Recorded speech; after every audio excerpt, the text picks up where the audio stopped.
আয়াত ৪৩ ওয়াসাদ্দাহা মা কানাত তা'বুদু মিন দুনিল্লাহ ইন্নাহা কানাত মিন কওমিন কাফিরিন।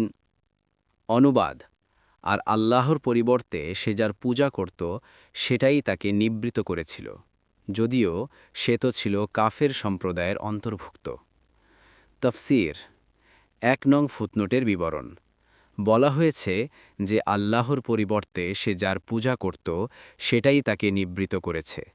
এখানে যে অর্থ করা হয়েছে তার দ্বারা বোঝা যাচ্ছে যে আল্লাহর পরিবর্তে যে সমস্ত বস্তুর ইবাদত সে করত, যেমন চাঁদ, সূর্য, সেগুলিই তাকে ঈমান আনতে বাধা সাধছিল।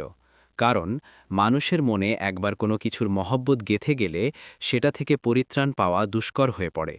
সেজন্য সে হক জানার পরও ঈমান আনতে দেরি করছিল। এই অর্থানুসারে আলোচ্য বাক্যাংশটি আল্লাহর পক্ষ থেকে তার অবস্থান সুস্পষ্ট করার জন্য বলা হয়েছে।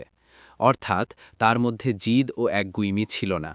শুধুমাত্র কাফের জাতির মধ্যে জন্ম নেয়ার কারণেই তিনি তখনও পর্যন্ত কাফের ছিলেন।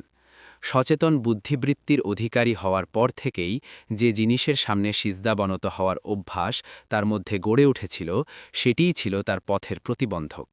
সুলাইমান আলাইহিসসালামের মুখোমুখি হওয়ার পর যখন তার চোখ খোলে, তখন এই প্রতিবন্ধক দূর হতে এক মুহূর্ত দেরি হয়নি। আয়াতের আরেকটি অর্থ এও করা হয় যে আল্লাহ ছাড়া যাদের ইবাদত সে করত তা থেকে তাকে নিবৃত করা হয়েছে।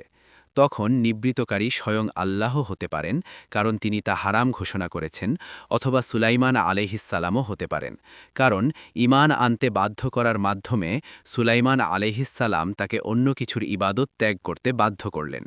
দেখুন তাবারি, কুরতুবী, ইবনে কাসির, ফাথুল কাদির।